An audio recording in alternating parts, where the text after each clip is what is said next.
আজকে আমি তোমাদের সঙ্গে শেয়ার করব নিরামিষ মোচার ঘন্ট। নিরামিষ দিনে বা যে কোনো দিনে তোমরা কিন্তু এই নিরামিষ মোচার ঘন্টটা রান্না করে নিতে পারো। এটা খেতে খুবই সুন্দর হয়।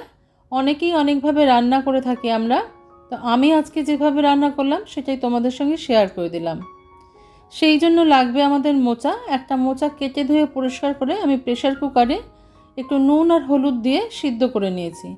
খুব বেশি জলের ব্যবহার আমি করিনি, কারণ তাহলে তো মোচার গুণাগুণটা বেরিয়ে যাবে, কারণ মোচার থেকে জলটা ছেঁকে আমাদের ব্যবহার করতে হবে।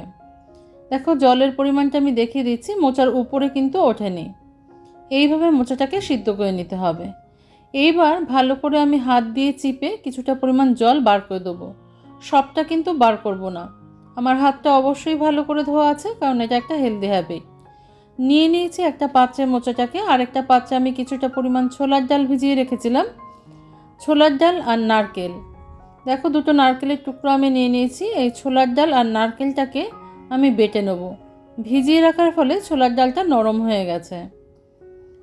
একটা গ্রাইন্ডিং জারের মধ্যে ছোলার ডাল আর নারকেলটা নিয়ে নিয়েছি। দিয়ে দিলাম দুটো কাঁচা লঙ্কা আর একটুখানি আদা, আর দিয়ে দেব খুব সামান্য পরিমাণে একটুখানি গোটা জিরে। সমস্ত উপকরণ দিয়ে আমি ভালো করে এটাকে মিশিয়ে নেব। জলের ব্যবহার করবে না খুব বেশি, তাহলে কিন্তু বড়াটা ভাজতে অসুবিধা হবে, কারণ এই ডালটা দিয়ে আমরা বড়া ভাজবো। কড়াইতে পরিমাণ মতন সর্ষের তেল দিয়ে আমি এবার বড়াটা ভেজে নেব। আমি হাত দিয়ে ভাজছি, তোমরা চাইলে চামচ দিয়েও ভেজে নিতে পারো, তবে বড়াটা একটু ছোট ছোট ভাজতে হবে, কারণ এটা আমরা মোচার তরকারিতে যোগ করব।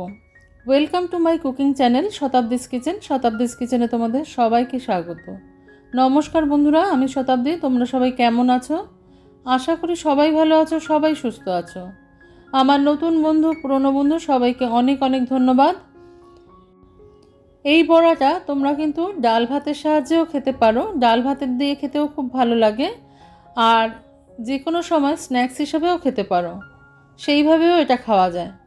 নারকেল দেওয়ার ফলে এই বড়ার স্বাদটা কিন্তু অনেক গুণে বেড়ে যায়। যদি কেউ কখনো এইভাবে না রান্না করে থাকো, একবার ট্রাই করতে বললাম আমি। নিজেরা ঘরে তৈরি করে খেয়ে দেখো, এটা খেতে খুব ভালো হয়। যে কোনো নিরামিষ বা আমিষ দিনেও তোমরা এটা খেতে পারো। সম্পূর্ণ বড়াগুলো আমার ভাজা হয়ে গেছে, ডালের বড়াগুলো।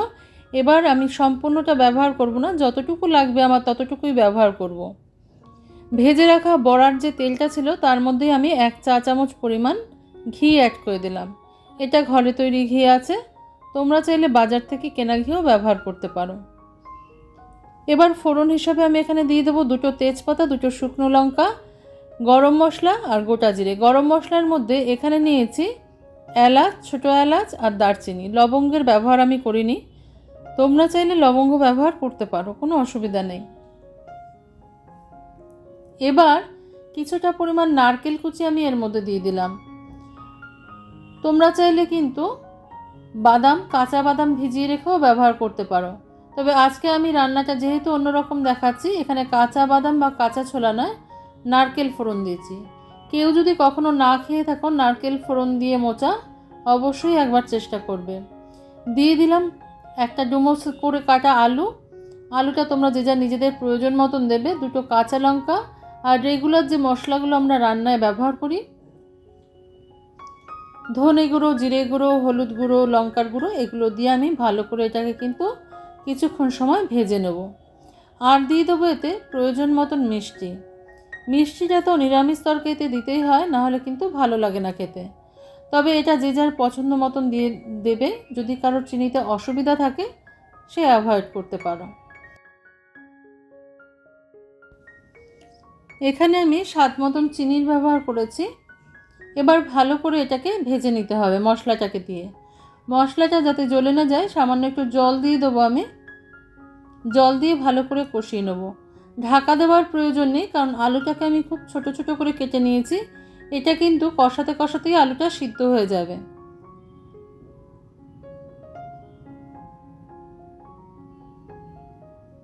কিছুক্ষণ ধরে আমি ফুল ফ্লেমে এটাকে কষিয়ে নেব। দেখো এবার আমি দেখিয়ে দিচ্ছি তোমাদের, কষাতে কষাতেই কিন্তু আলুটা সিদ্ধ হয়ে গেছে।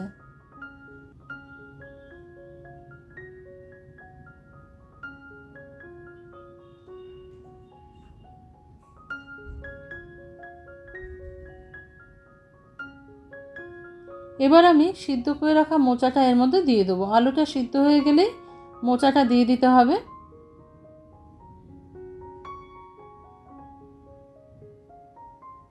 খুব ভালো করে মোচার সাথে আমি এটাকে কষিয়ে নেব।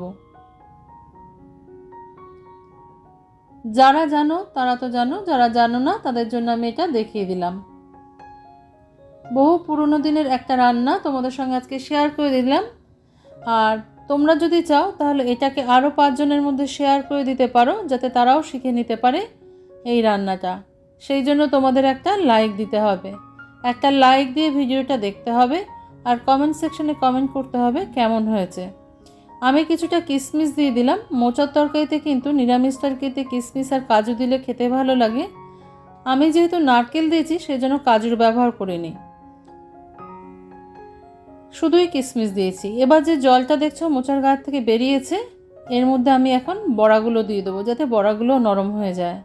আর ডালের বড়া সেহেতু কিন্তু জলটাকে টানবে, টেনে ওটা শুকিয়ে যাবে আর বড়াটা সেই সময় নরম হয়ে যাবে।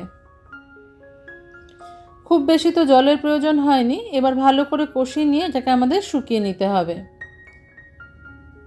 আজকের রান্নাটা ভালো লাগলে, আজকের রেসিপিটা যদি তোমাদের কারোর ভালো লেগে থাকে, লাইক শেয়ার কমেন্ট সাবস্ক্রাইব করতে একদম ভুলে যাবে না। এটা আমার তৈরি হয়ে গেছে। দেখো এখন না পাত্র নিয়ে নিয়েছি আমি, এই পাত্রের মধ্যে আমি এটাকে তুলে নেব। সম্পূর্ণ মোচাটা আমি পাত্রটার মধ্যে তুলে নিলাম। দেখো কীরকম হয়েছে। চাইলে তোমরা কিন্তু 2-1টা আলু এর মধ্যে ভেঙে দিতে পারো, তাতে আরও মাখা মাখা হবে। উপর থেকে ছড়িয়ে দিলাম একটুখানি ঘি, যাতে সুন্দর গন্ধ আসে।